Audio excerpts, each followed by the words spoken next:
We're all well used to reading passively, letting the words wash past us, skimming over long passages, forgetting a passage as soon as we've read it, not bothering to scroll down past where the phone screen cuts off. Many of us who aspire to be writers have also experienced active reading, though maybe we didn't have the vocabulary to describe it that way. Remember those books you loved so much you read them more than once? Remember those passages you memorized and murmured to yourself because they were so good, so chilling, so lyrical, so true? Maybe you're a margin scribbler, an underliner, or you like to dog-ear your pages. Your books are worn, broken in, utterly yours. Maybe you read a novel that made your jaw drop and you thought, I want to learn how to do that. That sentence that goes on for 10 pages, or that twist ending, or that character reveal, or that amazing mirror effect in the storylines.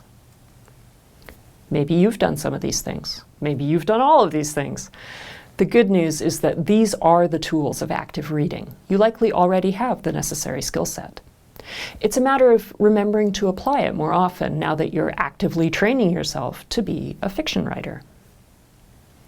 So what does active reading consist in? Perhaps conscious reading would be a better moniker.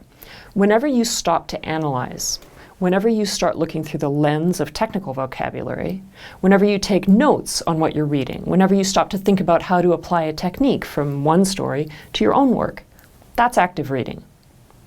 We're not saying that you have to apply all these techniques to every word of fiction that you read from now on, but we do suggest you regularly get in the habit of practicing some combination of the following. Read things more than once. The first pass through a work is all about getting swept along by the story, the emotion, the novelty. Second and subsequent reads are about analysis, figuring out how the machinery works. First, you let yourself be wowed by a writer's special effects. Then you figure out how to replicate them. Read with a pencil in your hand. Even if all you're doing is underlining things you admire, you're making a subtle gesture towards noting and remembering those effects. Interrogate the text. Ask basic questions. Did the author pack a carry-on at the opening? Where does the protagonist make a telling decision? What are the 3 levels of antagonism? How is subtext working in that phone call scene? Apply the concepts and vocabulary you've already learned. By using them to analyze other people's work, you'll develop the ability to analyze and improve your own work. Use thought experiments. What if I were to apply a technique I see in writer X's short story to a short story I'm working on? What if I tried to replicate writer Y's in media res style? Now, at this point, some of you are probably starting to feel a little nervous. All this talk of borrowing techniques and applying other writers' effects in our own writing, is that not plagiarism? We wholeheartedly discourage plagiarism and would never encourage you toward it.